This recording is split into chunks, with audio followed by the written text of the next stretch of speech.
Police వారు సజ్జల భార్గవ్ని పట్టుకోవడం కోసం విచారణ చేయవచ్చు, తప్పు లేదు. సజ్జల భార్గవ్ని పట్టుకునే అవకాశం కూడా లేదు, ఎందుకంటే court has given a protection. అయినా మా నాయకుల్ని అరెస్ట్ చేసి లోపల పెట్టి బెయిల్ రాకోకుండా చేసి భయపెట్టాలనేటువంటి కార్యక్రమంలో ఒక అమాయకుడైనటువంటి డ్రైవర్ని, ఆయన మా పార్టీ కాదు, మా సింపథైజర్ అయితే అవ్వచ్చు, మా పార్టీ నాయకుడు కూడా కాదు, బ్రతుకు తెరువు కోసం డ్రైవింగ్ చేసుకునేటటువంటి యామర్తి సుబ్బారావుని అతి దారుణంగా చిత్రహింసలు చేసి సజ్జల భార్గవ్ యొక్క అడ్రస్ కనుక్కోవడానికి తాపత్రయపడ్డారు. ఇది మోస్ట్ ఇల్లీగల్ అని మనం చేస్తున్నాం. ఏదో చెప్తున్నారు కదా, వాళ్ళని కొట్టారు, వీళ్ళని కొట్టారు, ఆ ఎంపీని కొట్టారు, చాలా గందరగోళం చేశారు. ఎంపీ అయినా ఎమ్మెల్యే అయినా డ్రైవర్ అయినా చట్టంలో సమానం అనే విషయాన్ని ఈ సందర్భంగా మనం చేస్తున్నాం. ఈ విషయాన్ని సిపి గారికి ప్రాథమికంగా ఒక కంప్లైంట్ ఇచ్చాం. నేను యాక్షన్ తీసుకుంటారు లేదు చూస్తాం. యాక్షన్ తీసుకోకపోతే we have a legal ways, so many ways ఉన్నాయి. మళ్ళా ఇంకా ఉన్నతాధికారులకి రిప్రజెంట్ చేస్తాం. అన్ని ఎగ్జాస్ట్ అయిపోయిన తర్వాత న్యాయపరంగా న్యాయస్థానాలకు కూడా వెళ్తామని మనం చేస్తున్నాం.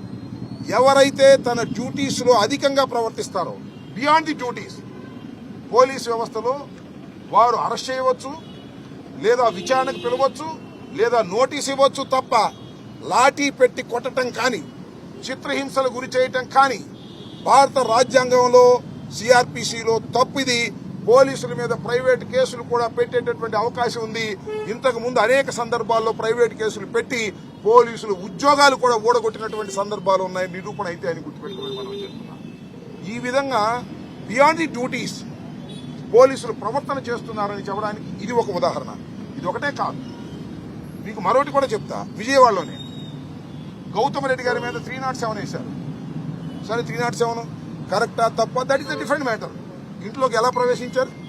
రాత్రిపూట కిచెన్ డోర్లు తీసి పోలీసులు ప్రవేశించారు. సీసీ కెమెరాల్లో ఫుటేజ్ మీరు చూసి ఉంటారు అందరూ కూడా.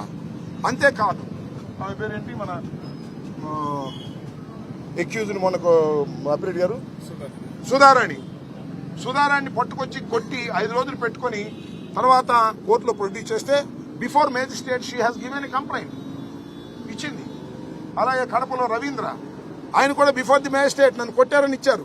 అంటే పెద్ద ఎత్తున ఈ రాష్ట్రంలో వైఎస్ఆర్సీపీకి సంబంధించినటువంటి నాయకుల్ని, సోషల్ మీడియా యాక్టివిస్టుల్ని చేయి చేసుకుంటున్నారు, కొడుతున్నారు పోలీసు యంత్రాంగం. ఇది సరైన విధానం కాదు. ఇవాళ ఒక డ్రైవర్ను కూడా పట్టుకుని కొట్టి మరి సజ్జల భార్గవ్ యొక్క అడ్రస్ తీసుకోవడానికి తాపత్రయం. ఎందుకైనా అంత తాపత్రయం? మేము ఎక్కడికి పోతాం, దేశాన్ని విడిపోతామా?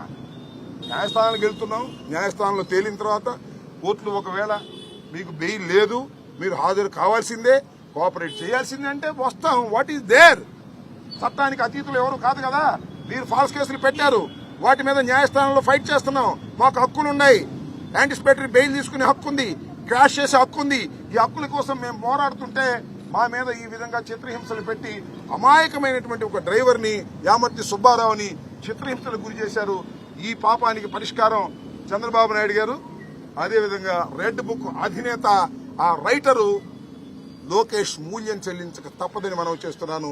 దీని మీద ఎంక్వైరీ చేయమని సిపి గారికి మేము చెప్పాం. చూస్తాం, ఎంక్వైరీ చేస్తారో లేదో చూస్తాం.